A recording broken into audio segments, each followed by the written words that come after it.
It's just business. People would create the demand for it. And so if if you go to the doctors, there's these pharmaceutical companies, they've got reps everywhere. The reps will say, Mm. listen, yeah, if you prescribe 200, your commission is so and so. And what are you going to do? You're going Do to you think prescribe. that is that corruption? Do you think, or can it lead to corruption? I suppose it Yeah, can, can't it? yeah. Yeah. This is the thing. Because it's happened before, Trevor. It's happened and it keeps happening. Mm. It's happening even to adults. So, like the Yeah. painkillers, they have their own phase. The painkillers had its own phase, isn't it? Where, people are being prescribed painkillers that they Yeah. don't necessarily need, you know. Oh, Mm. take this. And then they keep upping the dose because it's addictive. It's very addictive. And then people get addicted to it, and then they have a problem then. So they didn't have a problem to start with. They Mm. only had pain. Now they've still got the pain, and then they got a drug issue Yeah. added to that. So it's very deep, Trevor. It is a really, really deep it's a deep um it's a deep subject. Let me put it that way. It's a deep A deep subject. issue. Yeah. Yeah, Yeah. it is. It is because, there are people ready to suppress what you're saying now or how you're thinking. Yeah. They're ready to Well, yeah. suppress it. Absolutely. Oh yeah, Yeah. because they're making money. You're trying to stop their source of income. And they Mm. would bring up somebody that would come up and say, listen, I'm a specialist in this field, and this guy knows nothing about what he's talking about. Actually, the drug helps. What are you going to do? You're going to look like an idiot. You're going to look like a right.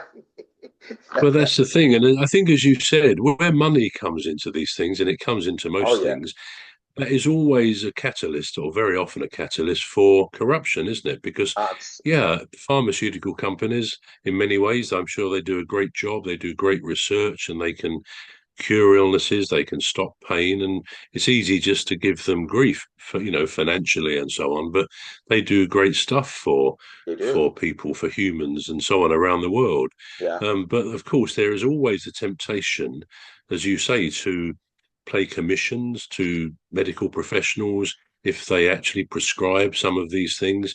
And of course, it starts off genuinely. The doctor will prescribe it to somebody or to a person in a family who needs that particular calming drug or whatever it is. But then it can go to excess. And in one sense, we see stories of drug dealers who sell traffic the cocaine and heroin and so on in the hope and belief and knowledge that those people fool enough to buy the stuff will become addicted, and so they'll be regular customers. And in a different way, and I'm not suggesting this is what the pharmaceutical companies do, far from it, but it almost becomes kind of a caricature of the drug dealer because, as you rightly said, people do get addicted, and it always strikes me as strange how often you read when somebody has died or has been in problems that they were addicted to painkillers because I've never really understood that painkillers Yeah. per se have shall we say, a druggy effect on people that say something like weed or the stronger stuff does. So I don't understand. I suppose if it's pain you're dealing with, then you could get addicted to that. Absolutely. But yeah, it's a very dicey area all round. How do you medicate a population for their good? But when does it suddenly become a bit frightening that you are changing people's whole personalities and so on? Yeah. Yeah, it's a very thorny, difficult subject, isn't it? It is. It is. We can't win. There's nothing that you and me can No, say on this program no, that's gonna make any change. It's huge not. difference. It's not because they're just gonna call us nutters. Well, no, we won't make any difference, but it's just a subject which people debate and discuss.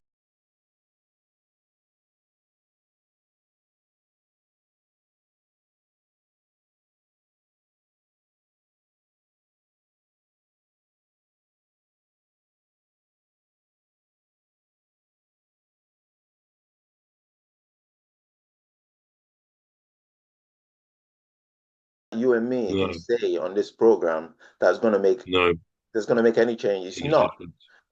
It's not because they're just going to call us nutters.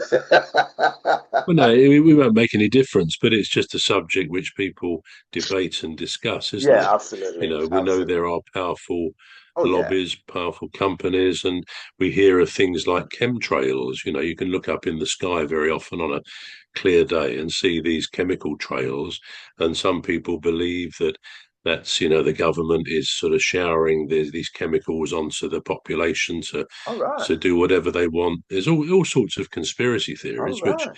for my part, I've always thought that's a load of nonsense. But who knows? Who knows, really? Who knows what goes on that How we long don't before know about? everyone starts? How long before we all start believing it? Yeah.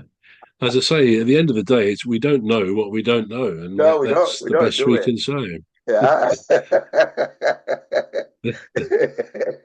We've really delved in deep into some subject today. Just keep your eyes open and I hope, look up to I the hope, I sky hope we don't rather get a than knock down on to the the door. ground. I hope we don't get a knock on the door soon, Trevor. I hope not. I'll direct them to you, Em. I'll direct them up to you. You're the boss. You're the boss man. What about our favorite subject, Trevor? Aliens have definitely been to Earth and could be back soon. Space Boss says. What do you make of that?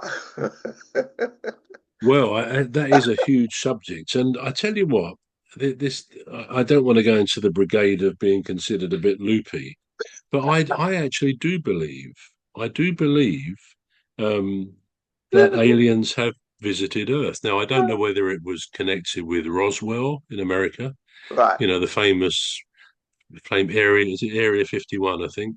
Yeah. Um, Area 51. but I read a book a couple of years ago. In fact, I got the book here because I was looking at it as you put this on the chat.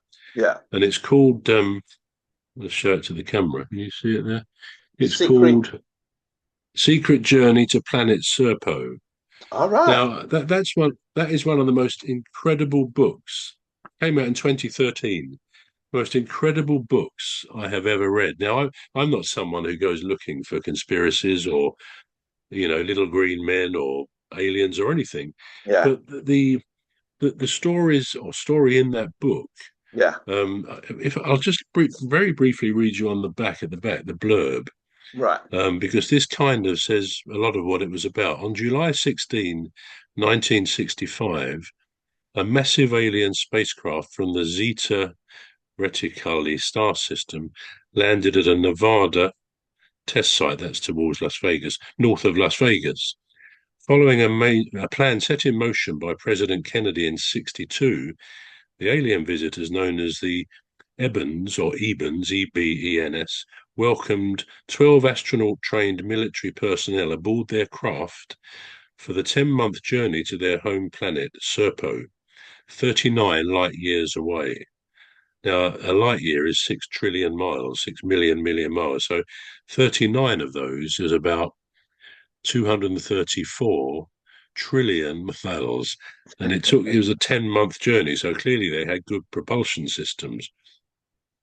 In November 2005, former and current members of the Defense Intelligence Agency, the DIA, directed by Kennedy to organize the Serpo exchange program, came forward to reveal the operation, including details from the 3,000-page debriefing of the 7 members of the Serpo team, which was of 12, who returned after 13 years on the planet.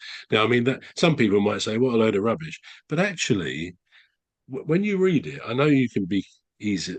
Right, actually, I'm not easily convinced of things if they don't seem to make sense. Yeah. But whilst I couldn't say, yeah, 100%, I believe that's true, Yeah. I think I've got a pretty high percentage that if it's not true word for word,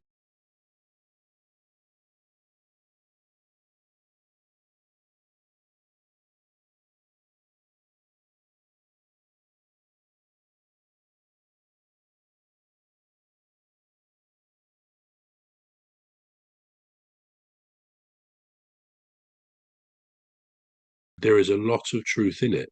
And it's thought actually that Steven Spielberg, he often has said, or he has said in the past, that he knew he was onto something when he asked NASA some questions about this before he made a film, and they sort of took him into their confidence, it is said, and he made the film Close Encounters of the Third Kind, a Right. massive cinema hit years ago, which apparently was a kind of um, a subtly disguised version of that story. Right. And Steven Spielberg has sometimes said things to the effect that he believes a lot of that is true.